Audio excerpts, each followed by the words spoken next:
I'm here today with Elissa Schauer. Elissa is Managing and Associate Trade Editor at IVP Books. And we're here to talk about the new IVP Kids imprint that Elissa is leading. So Elissa, thanks so much for joining us and congratulations on this new imprint. Thanks so much for having me. I really appreciate it. So folks who are not as familiar with IVP, can you just give a little bit of background about that company in general? Sure. Since 1947, InterVarsity Press, IVP, has been publishing books to serve the university, the church, and the world. And our partnership with InterVarsity Christian Fellowship has guided and grounded us in this mission. We publish books that serve the breadth of the Christian community. Additionally, this relationship with InterVarsity Christian Fellowship has given us a really strong conviction to diversity, which meant that we've elevated women's voices as well as elevated voices of authors of color. Wonderful. Yeah, no, IVP has really been a role model in a lot of that work, which, you know, we all appreciate. So what about you personally? Tell us about what else you've done previously at IVP and before that. Sure. So I've been at IVP for almost 8 years. I actually started at kind of an entry-level position in the editorial department. My previous life, I came from an education background. I was a classroom teacher. I had been writing children's curriculum. And so I thought, hey, why not try something in publishing? So I've actually been the managing editor here at IVP for the last 4 years, I think, and picked up some other project editor responsibilities.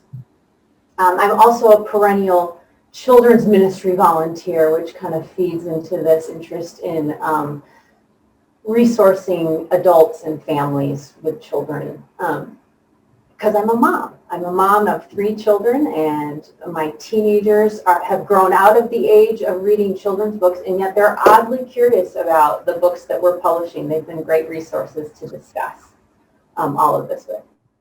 Very cool. Very cool. Well, what prompted the whole idea of IVP launching a children's book line? Yeah, it's kind of funny because every year the editorial department, all the editors, take a few days off-site, and we have planning and do some strategy, and then there's always a brainstorming session. And for all the years that I've been attending, every year children's books get to kind of right at the top of the list, and then we don't, kind of they fall aside due to other things, other needs, other priorities. And so last year, 2020, we went into lockdown about a week before our scheduled offsite. And it was about a month into lockdown that Cindy Bunch, our brilliant editorial director, who's kind of like a book whisperer in a lot of ways, pinged me, and we had a conversation, and she said, hey, what do you think of this? And she had a manuscript, well, it was actually just a story at the time, from Ruth Goring, who now we are actually publishing Ruth's story as a book here in this first crop of books that we're publishing. But Cindy was kind of churning with this idea of children's books and seeing what was happening out there in the world of publishing, that children's books are timeless and relevant, and the term that we've used is evergreen. That we hand them down from generation to generation, at least the best ones. And so we started, dreaming really of what it would look like to actually have a children's line published by IVP. And here we are.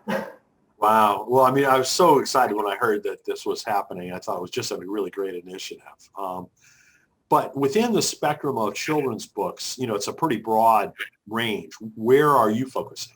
Yeah, great question.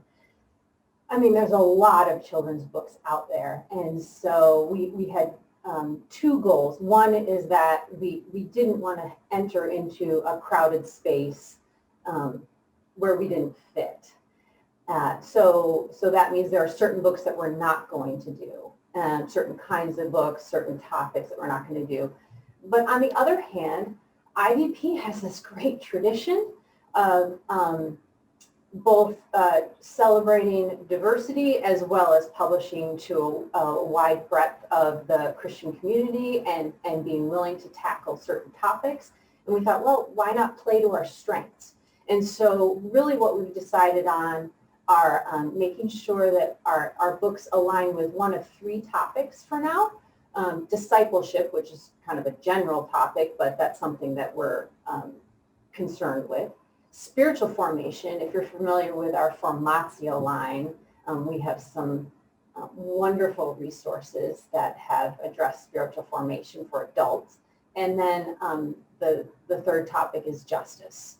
And so we want to make sure that our books are helping adults, mostly parents, although we do believe teachers and caregivers and grandparents will also use these books. We want to arm adults with tools to help engage children in these topics at an early age and giving them language to have these meaningful conversations because these are topics that matter to us, they matter to God, they matter to the church. Very cool. Well, again, it's really exciting to see. I'm glad that you all are, taking the initiative to do this. And I mean, from what I've heard, the children's book market is a growth market. So I'm glad that you're tapping into that. So what about the timeline? When do the first books come out? How many books the first year? And where does that go, looking forward? Yeah. So our first 4 titles will be published before the end of the year. We have 2 fall, I think 1 September, 1 October, and then 2 in November. So we'll have 4 books available for Christmas. And so our first book is published. It's actually a Christmas book. St. Nicholas the Gift Giver is written and illustrated by Ned Bustard. It's creative and fun, tells the story, the true story of St. Nicholas, as well as allows some room for mystery about the legend of Santa Claus. And Ned is a talented artist on top of it. So it's a wonderful resource. The next book that we have coming out is called The Celebration Place, and that's from Dorena Williamson, and it's illustrated by Aaron Bennett Banks. And Dorena tells us, has a poem actually, she's written her book as a poem, celebrating the vision for basically a multiracial church. And in a lot of ways, this reflects Dorena's own experience. She and her husband started a multiracial church near Nashville, Tennessee, about 25 years ago. And so in some ways, I told her it's kind of a prophetic vision for what church should be. Absolutely. Yeah. So those are the first 2. And then the next 2 books are kind of fun. I mentioned the book by Ruth Goring. That's titled Isaiah and the Worry Pack. Ruth wrote it, and it's illustrated by Pamela Rice, who is a local illustrator here in Chicago. And Isaiah can't sleep. And so it tells the story of a mom helping her son do an imaginative activity to address his worries. And in many ways, it's just this kind of beautiful interaction between parent and child. And then the 4th one, this is really a gift to me, is actually a poem from Lucy Shaw. And we've published books by Lucy Shaw for years, and she is just a legend. And what a delight. She was willing to translate her poem, The O in Hope, and basically translate it for children. Wow.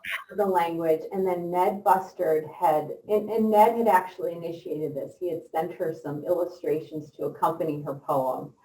And talk about a gift here, in the midst of the pandemic, I was working on a poem by Lucy Shaw about hope.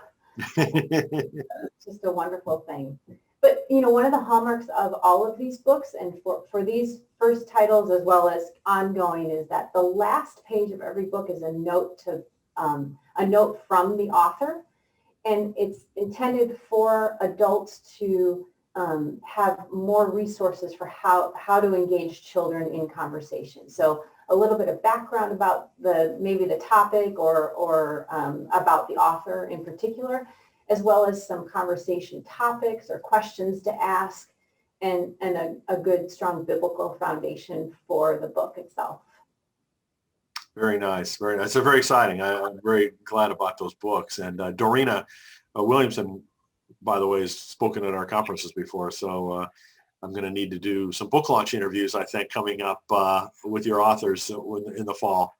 Absolutely, absolutely. It's been actually a treat. I feel, some days I feel like I get the privilege of working with such a great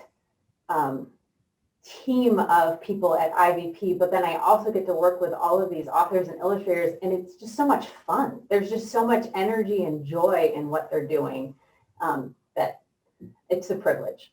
Oh, I can totally see that. So once you guys are ramped up to kind of full production, so to speak, how many books per year roughly do you think you'll be doing? Yeah, at this point, we're probably going to have about 4 a year. Okay. Once we get through our first set of acquisitions, we'll reevaluate. These first titles are all geared toward growing readers, early readers, growing readers. So they're picture books for ages 4 to 8. They are 32 pages. They're all kind of fitting that certain, it's a little bit of a narrow genre, and yet because we wanted to make sure that these are books intended to be read by children with an adult so that there's that engagement, this is what fits best for us right now. And then after we get through kind of our first 3 years, we'll reevaluate, and if we decide to kind of broaden our horizon, we will. But for now, that's what we're doing. Well, good for you. Good for you. And how can people keep up with IVP Kids? Yeah, so if you go to ivpkids.com, that is our webpage that's linked to the ivpress.com website. And there you can sign up for the IVP Kids newsletter. And then also IVP Kids is on all social media. So Twitter, Facebook, Instagram. Our social media director is fantastic. She's everywhere. So probably want to work with her too. Absolutely. Absolutely. Well, Elissa, congratulations again, on this great initiative. I'm really wishing you the best of luck, and we'll enjoy doing some interviews with some of your authors when they're ready. Thanks so much, Brian. I appreciate it.